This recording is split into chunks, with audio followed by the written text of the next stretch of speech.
Audio Jungle.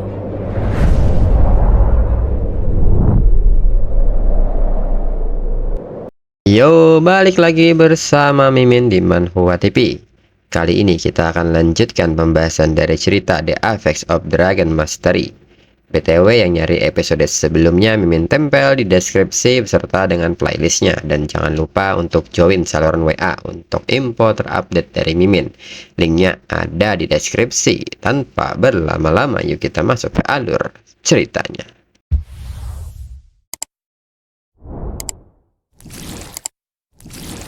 Disclaimer, mohon abaikan hal ini jika kalian sudah mengerti. Ini peringatan mengenai konten di channel ini. Video ini berisi alur cerita yang mempermudah bagi pendengarnya untuk mengetahui isi ceritanya dan memahami alur ceritanya. Jika ada kesamaan tokoh dan tempat, ini benar-benar tidak disengaja. Dan peringatan bagi pendengar untuk tidak mencontoh atau meniru perkataan maupun perbuatan yang tidak baik yang ada di video ini, karena cerita ini hanyalah fiktif belaka. Jika mengerti, yuk kita masuk ke ceritanya. Cerita berlanjut. Di saat Luffy ingin beranjak pergi membawa Blue Dragon Egg, Luffy pun menemukan hal lainnya. Segera Luffy mengambil kotak tersebut, dan setelah dibuka ternyata isinya adalah sebuah skill book. Berdasarkan notifikasi sistem, ini adalah Dragon Language Resonance kualitas epic level 35. Saat digunakan dapat meningkatkan Magic Dragon Language sebesar 100%. Menurut Luffy, setelah Blue Dragon Egg dijinakan, skillnya pasti akan sejajar dengan Blue Dragon Roar. Dengan Dragon Language Resonance, sihir bahasa naga miliknya, dan Blue Dragon bisa berlipat ganda kekuatannya. Dan dirinya bisa mempelajari skill ini di level 35. Sepertinya Luffy perlu menghubungi Nona Du dari rumah lelang Tianhua dan menggunakan hak istimewa bulanannya untuk mendapatkan pet slot expansion scroll. Kemudian Senchai pun menegur Luffy dan bertanya apa yang sedang Luffy lakukan dengan berdiri di sana. Lu Cangkong juga bertanya hal yang demikian. Apakah Luffy menikmati pemandangan ini sendirian? Luffy pun menyebut tidak ada apa-apa. Dirinya hanya melihat sekeliling. Dan dirinya punya perasaan bahwa ini sudah menjadi tepi wilayah paling utara. Dan di luar Danau Es mungkin ada wilayah baru yang belum diketahui. Lujin pun mengatakan, meskipun mereka telah menjelajah melampaui badai salju, wilayah paling utara yang sangat luas, ini yang paling bagus. Pegunungan Bulan Darah membentang lebih dari 1000 mil, berakhir di sini. Jadi ini seharusnya menjadi ujung ekor dewa kuno. Lu Cangkong pun takjub dengan hal ini, bahkan belum termasuk kepalanya, hanya tubuhnya saja yang panjang lebih dari 1 mil. Luffy pun menyebut, meskipun bentuk sebenarnya dari dewa kuno masih belum diketahui, rantai besar ini jelas terkait dengan Bulan Darah. Luffy pun merasa bahwa ini seperti kendali untuk mengendalikan dewa kuno Bulan Darah. Senchai pun bertanya-tanya mungkinkah dewa kuno itu adalah tunggangan yang sangat besar, dengan tuannya di ujung rantainya. Namun Luffy sendiri mengatakan bahwa masih terlalu dini untuk memikirkan semua ini sekarang. Mereka harus mengikuti rantainya untuk melihat apa yang ada di depan. Lu Cangkong pun membenarkan hal tersebut. Mungkin reruntuhan atau kuil ada di seberang danau. Lalu Luffy yang bertindak sebagai kapten pun mengingatkan semua orang. Mereka tidak tahu betapa berbahayanya danau tak dikenali di depan ini. Dan juga Luffy mengingatkan Lu Cangkong bagaimana dia terluka terakhir kali. Mendengar hal ini, Lu Cangkong pun tertunduk lesu. Jadi mungkin kali ini dirinya akan duduk saja. Senchai pun meminta Lu Cangkong untuk berhenti menunggangi prestasi orang lain. Dan meminta Lu Cangkong untuk menetapkan tanda bersama dirinya. Dan di saat itu Luffy pun meminta Luffy untuk tidak khawatir. Dirinya akan mencari ke depan dan segera kembali. Luffy pun menyebut jika itu waktu dahulu mungkin dirinya tidak akan setuju. Namun sekarang Luffy percaya Luffy tidak akan menghalangi mereka. Segera Luffy memanggil Xiao Ye dalam bentuk destroyer. Lalu Luffy pun mengatakan bahwa mereka akan menunggu di sini. Jika ada bahaya, mereka harap Luffy segera kembali. Kali ini, Luffy meminta Senchai membawa gulungan teleportasi. Jadi mereka bisa berteleportasi kembali ke perkemahan jika terjadi keadaan darurat. Senchai pun meminta Luffy berhati-hati di perjalanan. Luffy pun mengerti dan segera berangkat. Lalu 2 jam kemudian, Luffy pun menyebut bahwa tempat ini sungguh luas sekali. Dirinya masih tak bisa melihat ujung rantai ini. Namun tiba-tiba Luffy mendapatkan tanda peringatan bahwa Luffy memasuki area reruntuhan mayat. Dengan ini Luffy merasa semuanya masuk akal. Ini adalah reruntuhan mayat yang jatuh. Dan level area reruntuhan mayat ini masih belum diketahui. Menurut Luffy, ini mirip dengan apa yang ditemukan oleh negara bergaris bintang, di mana terdapat area misterius di dekat dewa kuno. Mereka yang berkelana ke kuil Gunung Suci diubah menjadi budak Gunung Suci. Reruntuhan ini kemungkinan besar memiliki entitas serupa. Lalu di saat yang sama, tiba-tiba Xiaoye berhenti dan mengaum. Luffy pun segera bertanya apakah ada sesuatu, dan Luffy pun memperhatikan suatu benda yang ada di bawahnya saat ini. Itu seperti peti hitam besar. Luffy pun mencoba memeriksa benda itu dengan sistemnya, namun hasilnya tidak diketahui. Menurut Luffy, inilah rahasia reruntuhan mayat yang jatuh. Tidak dapat diidentifikasi seperti bulan darah. Lalu di saat itu, Luffy memperhatikan sebuah bayangan hitam yang ada di balik kotak hitam. Dan makhluk itu semakin membuat Xiaoye mengaum. Luffy pun seketika meminta Xiaoye untuk tenang. Luffy sendiri memahami kegelisahan Xiaoye yang semakin membesar, yang artinya bayangan ini terlalu kuat. Dengan hasil penilaian yang tidak diketahui, mereka sama sekali tidak bisa mengambil resiko konflik. Lalu Luffy pun merasa bahwa ini situasi yang tidak baik. Bayangan itu memperhatikan mereka. Dengan cepat Luffy meminta Xiaoye untuk mundur ke danau. Saat Xiaoye terbang, Luffy tidak menyangka bahwa bayangan ini bergerak lebih cepat dari Xiaoye. Luffy pun segera menggunakan efek peralatannya, yaitu Whisper of the Wind, memberikan berkah angin kepada pemakainya, meningkatkan atribut agility sebesar 35%. Dan Xiaoye pun juga menerima dampak ini sehingga kecepatan Xiaoye bertambah. Kembali Luffy memperhatikan bayangan hitam itu dan menilai bahwa dia tidak bisa mengikuti Xiaoye lagi, dan akhirnya mereka bisa lepas dari makhluk misterius tersebut. Menurut Luffy, dirinya beruntung, atributnya bertumpuk saat mengendarai pendamping naga. Awalnya Whisper of the Wind hanya meningkatkan ke atribut miliknya saja, tapi sekarang bisa dibagikan. Di sisi lain, kelompok 78 sedang bersantai memberi makan tunggangan mereka, dan Lu Cangkong yang memperhatikan dari kejauhan memberitahu yang lain bahwa Luffy kembali. Lalu Lu Cangkong pun bertanya bagaimana kabarnya, apakah ada penemuan baru. Luffy pun mengatakan bahwa di depan adalah reruntuhan mayat, tapi ada sesuatu yang sangat berbahaya di bawah lapisan es. Luffy pun mengajak mereka segera berteleportasi kembali ke perkemahan secepatnya.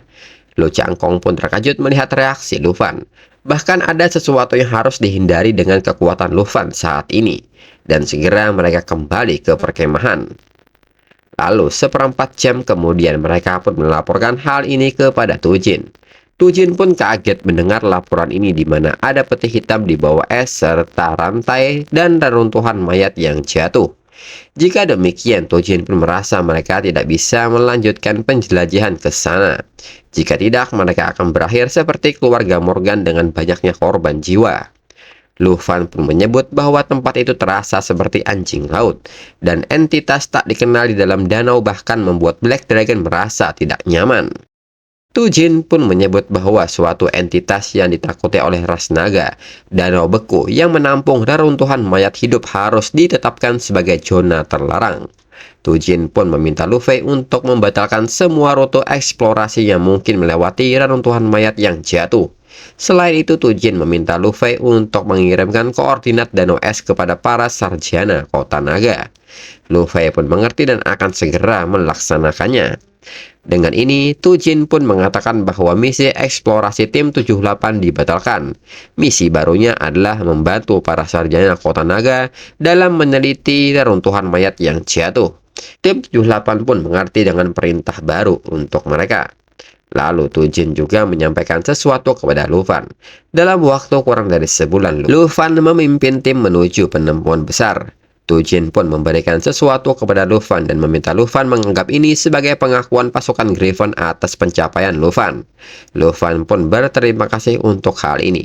Namun Lufan merasa tidak bisa menerima lencana perak ini karena dirinya baru sebulan di sini dan dirinya juga sudah memiliki lencana perunggu. Tujin pun meminta Lufan untuk menerimanya saja. Lufan bisa bergabung kembali dengan pasukan Griffon setelah lulus, dan Lufan bisa langsung menjadi pemimpin dari lencana perak. Itu tidak sia-sia sama sekali. Luffy pun menyebut bahwa hanya ada 19 pemegang lencana perak di camp ini. Jika Lufan mendaftar, dirinya harus menerima perintah dari Lufan. Lufan pun mengerti dan dirinya akan menerima lencana ini dengan hormat. Kemudian Luffy pun mengatakan jika tidak ada yang lain maka mereka akan segera menghubungi sarjana di kota naga. Tujin pun mempersilahkan mereka untuk pergi karena mereka semua telah bekerja keras dalam beberapa hari terakhir. Namun saat Lufan juga ingin pergi, Tujin meminta Lufan untuk bertahan sebentar. Tujin pun mengatakan sejak Lufan datang ke ujung utara, misi eksplorasi mereka telah mengalami kemajuan yang signifikan. Dirinya sangat ingin menahan Lufan di sini, sayangnya waktu dirinya meminjam Lufan hampir habis. Dan Tujin memberikan sebuah buku kepada Lufan. Dalam seminggu lagi, dirinya harus mengembalikan Lufan ke Akademi Ibu Kota Naga. Lufan pun menyadari bahwa uji coba nasional kurang dari 2 minggu lagi. Jadi dirinya harus bersiap untuk pergi dari sini juga. Tujin yang memperhatikan Lufan melamun pun bertanya ada apa ini. Apakah Lufan lupa tentang uji coba nasional atau Lufan enggan meninggalkan pasukan Griffon? Lufan pun mengakui bahwa dirinya enggan, tapi dirinya tidak pernah lupa tujuannya datang ke sini. Dengan keterampilan koordinasi yang meningkat dan Fallen Corps Demon Dragon, Lufan yakin akan memenangkan uji coba nasional. Tujin pun tertawa puas dan menyebut itu bagus. Dokumen-dokumen ini adalah materi yang tersedia untuk umumnya dikumpulkan khusus untuk Lufan oleh kepala sekolah Lufan. Tujin pun meminta Lufan untuk tidak ragu untuk meninjaunya ketika Lufan kembali. Kemudian di waktu yang sama, di hutan belantara negara Taichi, saat ini Jin Chenghan yang merupakan perwakilan negara Taichi sedang berburu. Jinju yang melihat hal ini bertanya apakah Abyssal Crawler-nya belum berevolusi. Mereka sudah lama bekerja di sini. Jin Chenghan pun menyebut ini hampir berevolusi. Biarkan dia melahap beberapa nyawa lagi, dan dia akan dapat mencapai tahap berikutnya. Lalu di saat yang sama, seseorang di dalam rumah pun menyambut Yang Mulia dan Yang Mulia Sang Putri.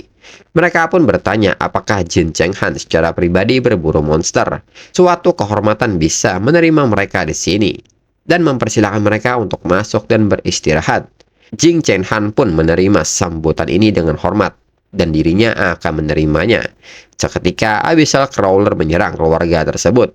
Mereka pun bertanya apa yang sedang Jin Chenghan lakukan. Dan seketika keluarga itu berteriak karena Jin Chenghan menyerupai monster. Melihat hal ini, Chen Tianzi pun meminta Jin Chenghan untuk berhati-hati agar tidak merugikan warga sipil. Jin Chenghan pun seketika memberikan tatapan yang menakutkan. Sudah dirinya bilang hanya perlu beberapa nyawa lagi untuk berevolusi. Warga sipil rendahan. Membunuh mereka bukanlah masalah besar. Ini merupakan kehormatan bagi mereka untuk memberikan makanan untuk makhluk panggilannya. Chen Tianji sudah lama berada di keluarga Jin, namun Chen Tianji masih mengatakan hal-hal bodoh seperti itu. Tidak menunjukkan kemajuan. Jinju pun meminta kakaknya untuk menunggu, sedangkan Chen Tianji pun hanya terdiam. Lalu di saat yang sama di aula Dewan Menara Roh Bangsa Heng, terlihat beberapa orang sedang berkumpul. Lalu salah seorang dari mereka yang bernama Kieran yang merupakan perwakilan dari negara Heng mengatakan bahwa kali ini dalam uji coba nasional mereka akan menjadi sekutu. Lalu Wei Zi yang merupakan perwakilan negara Han mengatakan bahwa karena ini adalah pengaturan negara, dirinya tidak keberatan. Jika ada yang membocorkan aliansi mereka kali ini, mereka akan tahu konsekuensinya. Lalu perwakilan dari negara selatan yaitu Yasan Lai mengatakan bahwa setiap tahun uji coba nasional menempatkan mereka di posisi terbawah. Dengan aliansi 4 negara, mereka dijamin mendapat posisi teratas. Dengan ini mereka akan saling bekerja sama. Kemudian di negara salju, gunung berapi yang aktif, seorang pelayan pun memanggil tuan mudanya dan menyampaikan pesan bahwa kepala keluarga telah mengirimkan kabar. Sekarang sudah waktunya baginya untuk bersiap berangkat. Tuan muda itu pun mengerti dan dia sudah tidak sabar karena akhirnya uji coba nasional dimulai. Dan dia adalah Andre, perwakilan dari negara salju. Lalu di tempat lain di negara bergaris bintang, runtuhan kuil Gunung Suci. Seseorang pun mengatakan kepada Charles bahwa mereka akan pergi ke negara Taichi dan bertanya apakah Charles sudah siap. Charles pun menyebut di uji coba nasional, dirinya tidak akan bisa dihentikan. Lalu, 2 hari kemudian, Lufan masih sibuk memperhatikan dokumen yang diserahkan oleh Tujin. Tujin pun bertanya-tanya apakah perwakilan negara naga mereka sudah meninjau informasinya dengan cermat. Mereka semua pun memberi semangat kepada Lufan dan meminta Lufan untuk membidik tempat pertama. Dan Luffy sebagai ketua tim 78 mengatakan bahwa sudah waktunya baginya untuk mengizinkan Lufan meninggalkan tim. Senchai pun menyebut bahwa dirinya akan mendukung Lufan. Tujin pun seketika bertanya apakah Lufan sudah siap. Waktunya kembali ke Akademi Ibu Kota Naga. Lufan pun menyebut bahwa dirinya sudah siap dan mengajak Tujin untuk segera pergi. Dan untuk episode selanjutnya tunggu lagi di minggu depan. Sekian dan terima kasih.